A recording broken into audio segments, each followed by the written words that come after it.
Las alarmas se han encendido en las últimas horas. Lo que parecía un juego de negociaciones se ha convertido en algo mucho más siniestro. El territorio en conflicto ha revelado su verdadera estrategia, y no es lo que nos han estado contando. Acabo de recibir información que cambia completamente el panorama. Mientras el líder del país fronterizo habla de imposibilidad de negociaciones, las cifras ocultas muestran un plan completamente diferente. ¿Por qué rechazan el diálogo cuando miles de vidas están en juego? La respuesta es perturbadora. Los números no mienten. Cada día que pasa sin negociaciones cuesta miles de vidas. Pero esto es exactamente lo que algunos están buscando. ¿Por qué? Porque cada víctima representa millones en ayuda militar. El territorio manipulado desde el exterior se ha convertido en un punto de entrada para algo mucho más grande. Y aquí viene lo más alarmante. Mientras todos miran hacia los intercambios de prisioneros, nadie está prestando atención a los movimientos masivos de armamento que están ocurriendo en las fronteras. El país en estado de colapso está recibiendo no solo equipamiento defensivo, sino arsenal ofensivo de última generación. ¿Y quién está detrás de todo esto? Sigan el dinero. Los préstamos militares no son ayuda. Son cadenas doradas. Cada envío de armas viene con una factura que alguien tendrá que pagar. Mientras tanto, los pensionistas del territorio inestable apenas pueden sobrevivir. La infraestructura energética se está preparando para el invierno, dicen.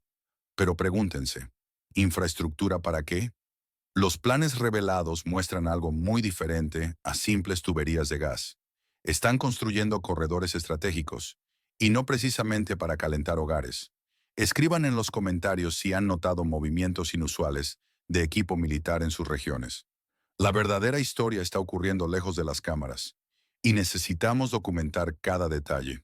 Los eventos se desarrollan a un ritmo vertiginoso, y el tablero geopolítico mundial está experimentando cambios sísmicos. La asistencia militar occidental al país marcado como 404 toma un giro dramático. Préstamos masivos de la OTAN por 3.4 mil millones de dólares, extendidos por 19 años. Pero ¿quién pagará realmente esta deuda? No serán los gestores temporales que hoy ocupan puestos de poder, muchos de los cuales ya tienen planes de escape dorados en el extranjero. La fragmentación interna de esta antigua república soviética se acelera, no solo por presiones externas, sino por fracturas internas profundas, divisiones lingüísticas, religiosas, ideológicas. Lo que alguna vez fue un Estado unificado, ahora se desmorona ante nuestros ojos, mientras sus administradores temporales preparan sus salidas estratégicas. Trump, utilizando poderes presidenciales especiales, autoriza envíos de armamento por 300 millones de dólares. Pero hay más en juego. Sus recientes declaraciones sobre Rusia y el aumento de ataques con drones sugieren negociaciones tensas entre bastidores. Las próximas semanas serán cruciales. El panorama es claro. Estamos presenciando la reconfiguración del orden mundial. Los préstamos no son ayuda. Son cadenas de deuda que atarán a generaciones futuras. Mientras tanto, las élites tienen sus planes de contingencia listos. Pero hay un factor que pocos están considerando. Un movimiento tectónico que podría cambiar completamente el equilibrio de poder. Los signos están ahí para quien sepa interpretarlos. Nuevas alianzas se están formando en las sombras y lo que viene next. Observen cuidadosamente los movimientos diplomáticos en Asia. Lo que está ocurriendo allí podría ser la verdadera clave de todo este conflicto. Y lo que cierto líder asiático está a punto de anunciar, la situación social en el país vecino de Rusia continúa deteriorándose, con marcadas diferencias que revelan profundas desigualdades. Los refugiados que llegan a Alemania enfrentarán una reducción en sus beneficios sociales, recibiendo 441 euros en lugar de los 563 que reciben los desempleados alemanes. El gobierno alemán planea dividir a estos refugiados en dos grupos. Los que llegaron antes de abril de 2025 mantendrán beneficios completos, mientras que los posteriores recibirán una cantidad menor. Lo más alarmante son las disparidades salariales en la antigua República Soviética. Mientras que el 72% de la población vive por debajo del umbral de pobreza, los jueces reciben salarios mensuales de 390.000 grivnas y los fiscales 219.000. Las pensiones mínimas para estos funcionarios son astronómicamente superiores a las de los ciudadanos comunes, evidenciando un sistema que favorece a la élite judicial. El jefe del servicio fiscal, Getmansev, fingió sorpresa ante estas cifras, expresando preocupación por la imposibilidad de comparar estas pensiones con las de la mayoría de los ciudadanos. Sin embargo, es el mismo funcionario que impulsa aumentos de impuestos incluso para quienes venden artículos usados en mercadillos online. En medio de esta crisis social, la compañía estatal Ukernafta anuncia planes para construir infraestructura gasística, una decisión que genera interrogantes sobre por qué no se realizó antes del conflicto. Es notable que el actual ministro de Energía, Chernyshov, fue el anterior director de esta empresa. Esta situación refleja una gestión cuestionable de los recursos y una profunda desigualdad social que afecta principalmente a los más vulnerables. Los contrastes entre las élites y la población general son cada vez más evidentes, mientras la mayoría lucha por sobrevivir en condiciones económicas cada vez más difíciles. ¿Qué opinas sobre esta marcada desigualdad social? ¿Crees que es sostenible mantener estas diferencias salariales en un país en conflicto? Comparte tu opinión en los comentarios. En nuestro análisis de hoy, nos encontramos con una situación que refleja perfectamente la realidad del país en conflicto. El caso de Chernyshov merece especial atención. Un funcionario acusado de corrupción por 1.000 millones de grivnas, que sorprendentemente logra evadir consecuencias serias mediante un confuso arreglo de 120 millones, supuestamente pagados entre su esposa y algunas empresas que ahora niegan su participación. Lo más llamativo es que este mismo individuo, bajo investigación por corrupción masiva, ha sido invitado a conferencias internacionales para discutir la reconstrucción del territorio en disputa. ¿Pueden imaginar la ironía? Un presunto corrupto diseñando el futuro financiero de una nación. Pero la historia no termina ahí. Naftogaz, donde Chernyshov ejerció como uno de los ministros más ricos de la región inestable, ahora anuncia planes grandiosos para construir infraestructura energética hacia 2026. Hablan de instalaciones en las regiones central, oriental y occidental del país marcado como 404, como si no existiera un conflicto armado activo. La desconexión con la realidad es asombrosa. Planean enormes instalaciones energéticas que podrían convertirse en objetivos militares en cualquier momento. ¿Qué lógica hay detrás de anunciar públicamente la ubicación de infraestructura crítica en medio de un conflicto? Aunque seamos honestos, esta información ya es de conocimiento general. Esta situación ejemplifica perfectamente la gestión actual de la antigua República Soviética. Políticos que flotan sin hundirse, manejando el Estado como si vivieran en una realidad paralela, mientras los resultados de su administración están a la vista de todos. ¿Qué opinan ustedes sobre estas decisiones administrativas en medio del conflicto? ¿Les parece sensato anunciar grandes proyectos de infraestructura en estas circunstancias? Dejen sus comentarios. Quiero conocer su análisis de esta situación. En los círculos políticos de la región en conflicto, observamos una retórica cada vez más preocupante. Los portavoces oficiales del país vecino continúan promoviendo una narrativa que prioriza el servicio militar sobre las responsabilidades civiles, ignorando la realidad económica que enfrenta su población. Un funcionario, con aspecto pulido típico de estudio, insiste en que todos deben prepararse para el servicio militar, citando obligaciones constitucionales. Una ironía considerable dado que la Constitución está efectivamente suspendida en ese territorio. Es como pedirle a alguien que siga las reglas de un juego que está en pausa. Mientras tanto, los analistas económicos de la antigua República Soviética continúan con su narrativa antirrusa, prediciendo el colapso inminente de la economía rusa. El conocido comentarista Fursa, junto con otros, mantiene esta línea retórica, aunque los hechos sugieren una realidad diferente.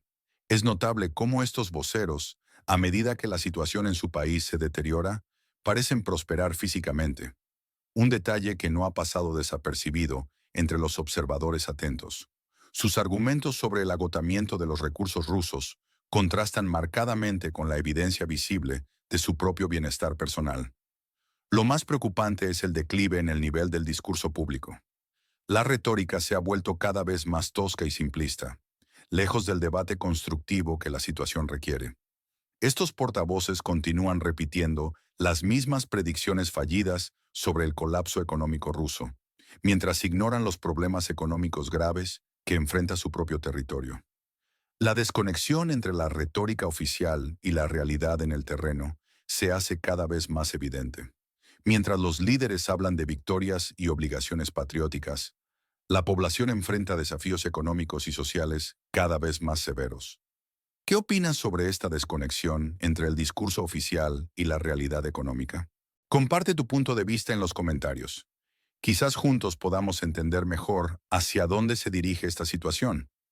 En los últimos días, hemos observado un cambio peculiar en la presentación mediática del conflicto en la región fronteriza con Rusia.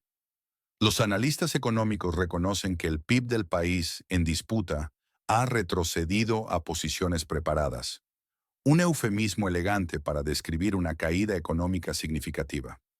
La realidad es probablemente peor de lo que muestran las cifras oficiales. Lo más llamativo es el cambio en la estética de los portavoces oficiales. De repente, todos aparecen vestidos de blanco, un contraste surreal con la realidad del terreno. Antes los veíamos en uniformes militares estilo camuflaje, pero ahora prefieren trajes blancos impolutos y zapatillas blancas. Es como si quisieran proyectar una imagen de pureza en medio del caos. Particularmente notable es el caso de cierto funcionario que ahora aparece en bata blanca, predicando sobre el deber militar mientras disfruta de su café en estudio. Uno no puede evitar preguntarse, ¿los soldados en el frente también tienen el lujo de saborear café en tazas de porcelana? ¿O se conforman con café instantáneo en vasos de plástico? La movilización militar sigue siendo impopular en esta región inestable. Los centros de reclutamiento enfrentan una creciente resistencia pública. Es irónico que nos pidan respeto por las instituciones militares, mientras estas mismas instituciones tratan a los ciudadanos con métodos cuestionables, empujones, arrestos forzados, confinamiento en vehículos militares. La desconexión entre la retórica oficial y la realidad del terreno es cada vez más evidente. Mientras los funcionarios disfrutan de sus cafés caros en estudios climatizados, la población enfrenta una crisis económica severa y una presión militar creciente. ¿Qué opinan ustedes sobre este contraste entre la imagen que proyectan los funcionarios y la realidad que viven los ciudadanos? Comparten sus pensamientos en los comentarios. La situación en el territorio en disputa sigue deteriorándose, mientras los portavoces oficiales parecen más preocupados por su vestuario que por resolver los problemas reales de la población. La crisis económica se profundiza y la brecha entre las palabras y los hechos se hace cada vez más grande.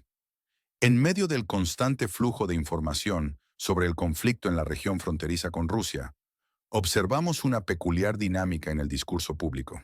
Los llamados expertos militares, cómodamente sentados en estudios televisivos con sus tazas de café premium y trajes costosos, predican sobre el espíritu guerrero mientras disfrutan de sus privilegios. Es fascinante ver cómo estos autoproclamados estrategas, desde la seguridad de sus sillones, dictan cátedras sobre cómo otros deberían luchar en las trincheras. Entre sorbo y sorbo de café gourmet, nos instruyen sobre la importancia del sacrificio y la resistencia, mientras ellos mismos mantienen una distancia segura del conflicto real. La propaganda en el territorio en disputa ha alcanzado niveles casi cómicos. Carteles enormes glorifican a diferentes unidades militares, mientras políticos con miradas dramáticas hacia el horizonte intentan transmitir una profundidad que resulta más teatral que sincera. Como ese diputado, visiblemente más delgado, quizás por restricciones en sus salidas a restaurantes, que ahora nos sermoneará sobre armamento y autodefensa.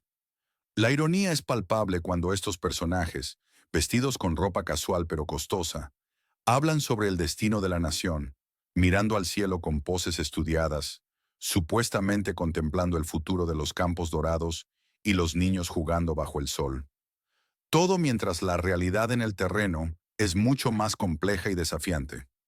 Es crucial entender que cada ciudadano en esta región disputada entre Rusia y Occidente contribuye a su manera. Algunos luchan en el frente, otros mantienen funcionando la infraestructura civil, y hay quienes incluso combaten consumiendo borscht por litros. Cada uno tiene su papel en esta compleja situación. ¿Qué opinan sobre estos expertos que predican desde la comodidad mientras otros enfrentan la realidad en el terreno? Compartan sus pensamientos en los comentarios. Me interesa conocer su perspectiva sobre esta situación. La situación actual en el país vecino de Rusia continúa desarrollándose de manera compleja, revelando patrones preocupantes en el comportamiento de sus líderes políticos. Durante una reciente aparición pública, observamos señales reveladoras de inseguridad en la comunicación no verbal de un alto funcionario, quien constantemente evitaba el contacto visual directo con las cámaras, mirando persistentemente hacia otras direcciones. Este comportamiento resulta particularmente significativo cuando analizamos el contexto más amplio. La falta de contacto visual directo en la comunicación política suele interpretarse como un indicador de falta de convicción o posiblemente de ocultamiento de información. Es especialmente notable cuando se discuten temas cruciales como la situación lingüística en la región disputada entre Rusia y Occidente. Los expertos en comunicación política señalan que tales gestos no verbales pueden revelar más que las palabras mismas. En este caso, la evidente incomodidad del funcionario durante su presentación sugiere una posible disonancia entre el mensaje oficial y la realidad sobre el terreno. La situación se complica aún más cuando consideramos las recientes modificaciones legislativas en la región de inestabilidad. Los cambios propuestos en la política lingüística y cultural requieren un liderazgo firme y convincente, algo que claramente está ausente en las presentaciones actuales de los funcionarios. El contraste con las apariciones públicas anteriores es notable. La disminución en la confianza y seguridad de los representantes oficiales podría indicar cambios significativos en la dinámica interna del poder en el país fronterizo con la Federación Rusa. Este desarrollo sugiere una creciente brecha entre la retórica oficial y la implementación práctica de las políticas, especialmente en áreas sensibles como los derechos lingüísticos y culturales. ¿Qué opinas sobre la actitud de los funcionarios públicos? ¿Crees que su comportamiento refleja la verdadera situación en el terreno? Comparte tu opinión en los comentarios. Tal vez juntos podamos descifrar lo que realmente está sucediendo.